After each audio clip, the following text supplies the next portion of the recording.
Pinapasulit na nga namin na airpat ang kanilang mga buhay para naman nakangiti sila bago sila maihaw. Kaya naman nagpaapoy na si airpat dito ng mga kahoy na papabagain ay talaga naman bakas na bakas sa mukha na airpat ang saya. Pagtapos nga na airpat na magpabagay, sinestensyahan niya na nga itong mga tilapia. Hindi niya na nga pinatagal kasi mas laro silang masasaktan kapag pinatagal pa ang kanilang mga pagpanaw. Pinagkikis-kis na nga lang na airpat ng kutsilyo itong hito na matanggal yung dulas. Siyempre para sure na matatanggal, asinan pa yan. Kayo na, masyado naman kayo nagmamadali.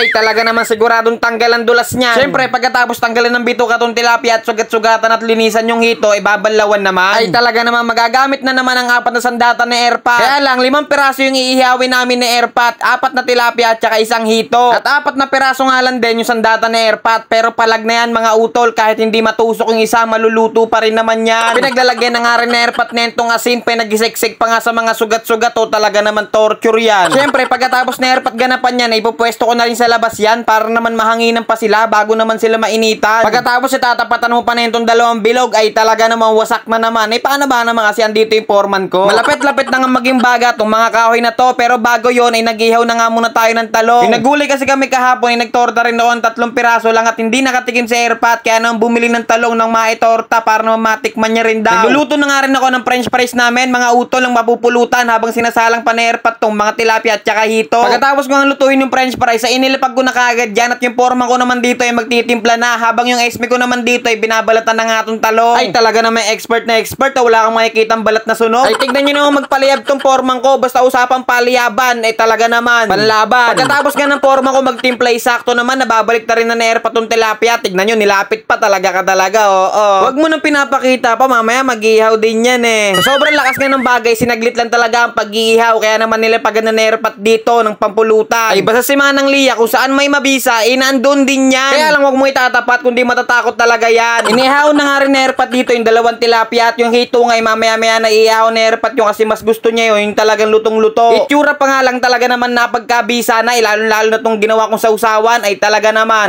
First bite, unang subo, unang kagat, tilapia agad. Talaga naman double okay ka sa akin. Hindi na nga rin nagtagal at naluto na nga rin tong mga inihaw, kaya naman double okay ka dyan kay airpat at pinasok niya na nga rin ito at inilapag niya na nga yun sa lamesa. Ay talaga naman, itsura pa lang, alam mo nang taob agad yung kaldero. Paglabas ko nga, dumating na nga sila Manang Lia, Esme, tsaka si Utol. Sinundo ni Manang Lia yung mami niya, paano gabi na, pag-gala-gala pa. Ay talaga ka, pag napalo ka talaga ni Manang Lia, ay talaga naman mapapakaway ka lang. Kaya naman sabay-sabay na tayong tumagay mga utol para sabay-sabay na rin tayong malalasing. Ay talaga namang napagkabay talaga na itong foreman ko. Araw-araw na akong binibisita rito, hindi na nagsasawa sa mukha ko. Sa sobrang bisa nga na itong sausawa na ginawa ko, ay talaga naman pati sibuyas, ngat nga. Ay malamang double okay yan. Malapit-lapit na nga rin magpasundo sa labasan yung airmat ko, kaya naman ginanapan ko na nga rin itong torta. Pag ako nga nagluluto ng torta mga utol, ay talaga namang maproseso. Tignan nyo naman, gigit-giting ko talaga yan. Ganito naman ang magiging resulta niya, no? Talaga namang quality, tsura pa lang. Sa mga nakikita ko kasi nagtutorta ng iba, ay talaga namang hindi na nila pinipitpit yung talong, ay talaga basta maitlog, laban na. Ay syempre, ikaw rin naman ang kakain, ilagyan mo na ng effort. Tinakpan ko na nga muna at susunduin ko na muna sa airmat, at nagulat ako nandito na pala sa labas. Eh paano naglakad? Joke la, sinundo ko yan. Tuwan-tuwa nga dahil nandito na naman daw yung foreman ko. Eh paano bininjagan na ng foreman ko yung binili niyang pitchel. Naku ka, nandiyan na pala si Bayaw, hindi ko pala sinundo sa airmat mga utol, nagsabay pala sila pauwi. Nako, mukhang lasing na ako. Inilapag na nga mga dapat ilapag na esmerito sa lamesa. Syempre, chibuga na agad. Yung mga ganyan na hindi na pinapatagal yan. Sa labas na nga lang kami kakain ng foreman ko at sila naman dito sa loob. Kaya ganapan nyo na rin dyan mga utol. Kaya kain tayo mga utol, pagsalu-saluhan na natin to. At syempre, habang nakain kami, magsha-shoutout ako. Kaya shoutout sa utol natin na si Joshua Velasco from Napico, Manggahan, Pasig City. Kay Norbert Romero. Kay Yen Biliran from Bataan. Kay Christian Roy Capus. Kay Nery Del Mundo. At sa utol natin na si Mark Prito from Tondo. Shoutout sa inyong lahat mga utol at marami pong salamat sa mga suporta ninyo. Paalam!